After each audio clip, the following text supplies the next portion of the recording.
I did.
Well, thank you very much, everybody, and it feels very good, actually, to be back on a construction site. You know, if you remember, not so long ago, we rebuilt the old post office into the Trump Hotel, and we sold it to Waldorf Astoria, and it was a great success, and we had great luck with the building. We did a good job. We built it quickly and relatively inexpensively for about $200 million, and that was a big hotel, big project.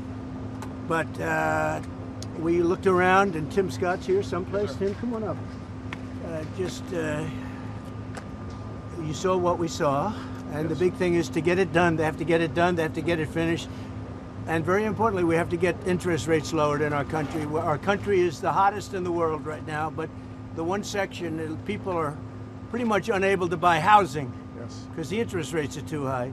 We have no inflation. We have a lot of cash coming in. The tariffs have been unbelievable now. People that didn't even believe in tariffs are saying, what a great move that was. We have hundreds of billions of dollars coming in. Japan, just on one deal, is paying us $550 billion. And they opened up their economy. It's incredible, the deal. And they're happy, we're happy, everybody's happy. But we should have the lowest interest rate of any country, and we don't. We should have. Every point is worth $365 billion. So we want to get the rates down, but we also want to get the Fed building finished. So I met with the contractors, we toured it with the chairman, and we had a very good tour, and we'll talk to you about it sometime, but Tim and I, we sort of understand what happened. Yeah. Too expensive. Bottom line is this, that Americans deserve to become first-time home buyers. President Trump has created the best economy in the world. The one thing that would make it better is lower interest rates. Full employment is even more possible. Wages rise faster as interest rates come down when your employment is at 4.1% because of your leadership. We have revenues coming in at record-breaking, maybe last month even more revenue coming in than bills going out, which is remarkable. They found $26 billion. They said, where did that come from? Nobody, I think that's been many decades since that happened. I can't remember that. They found $26 billion last month, and they said, where did that come from? I said, why don't you try the tariffs? Said it was true. We're taking in hundreds of billions of dollars, and our country is doing great, and we have no inflation, and the numbers, the job, everything is good. The one thing we have to do is get housing prices down and the interest rates down so people can buy the house, because they're all making money, but they can't get the interest rate down. We have to. Amen. All right. And he's been my friend for a long You've been time. on a number of construction sites. Did you see mismanagement going on or funds that aren't? Well, I see a very luxurious situation taking place. Let's put it that way. And I was given a very nice tour by the head of construction. And, you know, look, if you look over here, they're trying to open up the basement.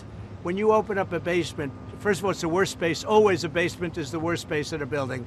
And it's also the most expensive space to build. And especially here because you have a water line. You know, they're going down into the water, so they have to build what's called a reverse bathtub. The water has to be kept out. It's very expensive construction. So it would have been good if they didn't build it. Would have been good if they didn't do certain other things. If you look at the kind of protection in the hall, have you been able to get in the hall? You saw the protection of plywood. I mean, that was a lot of money just to protect it for a period of time. I would have done it very gingerly and easily and not have to spend, you know, millions of dollars on protection. And there are things that could have been different. Look, there's always Monday morning quarterbacks. I don't want to be that. I want to help them get it finished. It's been going on for years, and I want to help them get it finished. And what we really want to do, and I think I can speak for Tim, and I think I can speak for the entire Senate, we can speak for everybody, frankly, is we want to see interest rates come down. Our country is booming, and the interest rates is a final little notch. And if you look at Europe, they've lowered 11 times in a short period of time. We've lowered 0. And, they are competition, although we're in the process of probably making a very good deal with them, too. They want to make a deal very badly. So we're making a deal. We just completed our deal with Indonesia. We just completed our deal with the Philippines. We're making unbelievable deals, and the money is pouring in. We want to get interest rates down. But on interest rates, at some point, does the level of interest rates now slow economic growth? Yeah, it never helps it if it's high. Never helps it. Well, it's already as good as we're doing. Think of how well we'd be doing. We'd be like a rocket ship. As good as we're doing, we'd do better if we had lower interest rates. And we should. We're prime. Don't forget, without us, the whole world collapses. So we should have the lowest interest rate because, you can talk about Switzerland, you can talk about wonderful countries, no debt, but without us, everything collapses. We should have the lowest interest rate. And if you took it down 3 points, not a little bit, but 3 points, if you got us down to 1, we would save more than $1 trillion, basically with just a paper transfer. You wouldn't be cutting costs of anything, you wouldn't be building anything. Just a move of the hand saying we're going to lower interest rates, you would save $1 trillion a year. And there's nothing you can do to save that kind of money. Well, we had a little talk about it, and I thought it was a very productive talk. He'll be able to tell you at his next meeting, but I will say that he did say the country is doing really well. And the country is really doing well. Mr. President. Yeah, please, go ahead. How would you describe your talk with him? Would you say that the energy was tense? Did you come No, I didn't think it was tense. No, I thought we had a good meeting. No, there was no tension. There was no tension. I think he had more tension with my great senator to the right. He's a pretty tough cookie. He was, you might say. Listen, bottom line is we had an honest, candid conversation about some of the overruns at this building. We had it in my banking committee, and he said we were wrong, and turns out we were right. Thank God President Trump and his team took enough time to dig into some of the details, and the details are clear. We need to get this project done. We would like to keep it where it is or a little lower, but at the end of the day, the point is that instead of talking about interest rates, instead of talking about first-time home buyers, instead of talking about the heat in our economy, that's a good thing, we're talking about an overrun on the Federal Reserve building as opposed to the Federal Reserve objective of lowering and keeping our economy full. As an example, they built parking spots under a building next door. Really expensive. That's very expensive. When you're starting to build parking lots, underground parking lots, that's a very expensive thing. A lot of people I know, they park their car and they walk a block or 2 blocks or something. But it is a very expensive thing. But that is what it is, and that's okay. Mr. President, Is this project a fireable offense? What? Is this project a fireable offense for Jerome Powell? Look, I would love to see it completed. I don't want to put that in this category. It's a very complex thing that could have been made simple. I built a great hotel, and the great hotel that everybody in this group knows very well, it's called the Old Post Office, and it's a much bigger project than this, and I spent $200 million building it. And it was taken down to the steel, for the most part, taken down, you've seen it go up. And I built it quickly, and I built it for $200 million. It was a much bigger job than this. It spent $200 million, and it's got marble bathrooms, the top fixtures, the best of everything, all brand new.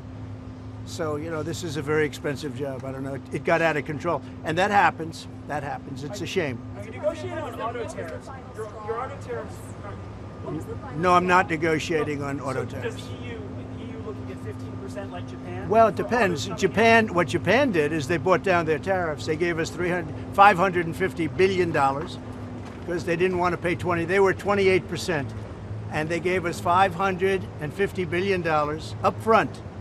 100%, 500. We get 90, they get 10. 90%, they get 10. And there's no payment. It's not a loan or anything. It's a signing bonus, I call it. But they gave us $550 billion and took down the tariffs a little bit, and then they agreed to open their economy to everybody. This was not easy. This took, a lot of people walked out of rooms and things. Sometimes they walked out of rooms, went back to Japan. Right. I said, where are they? They went back to Japan, and then they called and they said, could we make a deal? They came back a couple of times. This happened. This was, as you know, it was over a period of months, and ultimately they agreed to open their economy. Now, the opening of the economy is worth more than $550 billion, the payment that they made. It's worth more. So between that and the payment, we reduced it down to 15%. But they were at about 28%, and then they bought it down, basically. But could other countries buy it down? Yeah, I would let other countries buy it down, sure. Mr. President, do you feel better or worse about your relationship with the Fed chairman after this meeting? I feel good about it. I mean, look, I have one dispute, and the dispute is there could be some things with money and, where it comes from, how it's come from, how it's printed, where it's printed, all of the standard things with the Fed. But I just want to see one thing happen, very simple. Interest rates have to come down. If the interest rates don't come down, we're knocking it out of the park with high interest rates. If interest rates come down, then that final little element kicks in, that's housing. And the sad part is that people, wonderful young people, young couples starting off, they can't get a mortgage because the rates are too high. Tim knows that better than anybody, I think. But Mr. President, if the rates are hurting families in the country, why let that keep going for another 8 months? Why not just fire them? Because to do that is a big move, and I just don't think it's necessary. And I believe that he's going to do the right thing. Do you have a name in mind? I believe that the chairman is going to do the right thing. I mean, it may be a little too late, as the expression goes, but I believe he's going to do the right thing. The fact is, it's so big what's taking place in America, where the King of Saudi Arabia says you have the hottest country anywhere in the world, and I thought you were dead 1 year ago. I thought we were dead. I just left NATO, as you know. They're agreeing to pay 5%. We're not paying anything. We send them the equipment. They pay for 100% of everything now for the war, Ukraine. But I just left NATO, and every one of those leaders said, every country, they said, and very smart countries, very successful countries, frankly, and every one of them said you have the hottest country in the world. We did that over a period of a year, less than a year. I mean, if you think, they say a year ago we were dead, and today, so I'm here 6 months, and we did it over, and we had the help of men like this and people like standing right behind me. They're Leadership matters. They're great professionals. They really are. They're great professionals, and in a short period of time, we made it the hottest country in the world. With all of that being said, we'd like to see, we can always do better, and we can do better if interest rates come down. Good job you do. You do a nice job. I watch you a lot. Thank you. I appreciate that, Mr. President. Do you have a name in mind to replace the chairman? I do. Or one person? 2 people. Maybe 3. Any clues? I'd pick him, but I think he's not leaving the Senate. No, sir, I'm not. I'd pick Tim. Thank you. Meant to put pressure on Jerome Powell to resign. No, there's no pressure. No. We want to have, his term comes up soon. I think he's going to do the right thing. Everybody knows what the right thing is.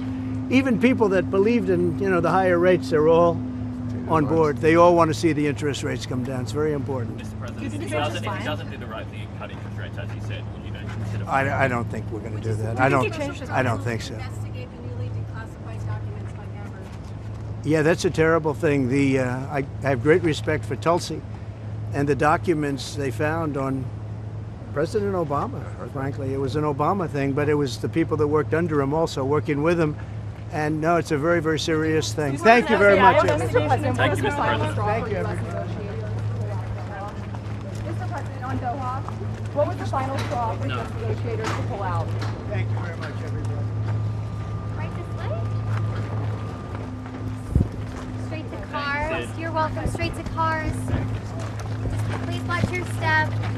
No, you're good. Thank you. Okay. Please watch your step. Straight to cars. Yay! Please watch your step. Straight to cars. Okay, so you stay here. Oh, okay, good. I can go out that way. Sure. Okay. Travel full. Cindy, good to see you. If you could stay here. I got it.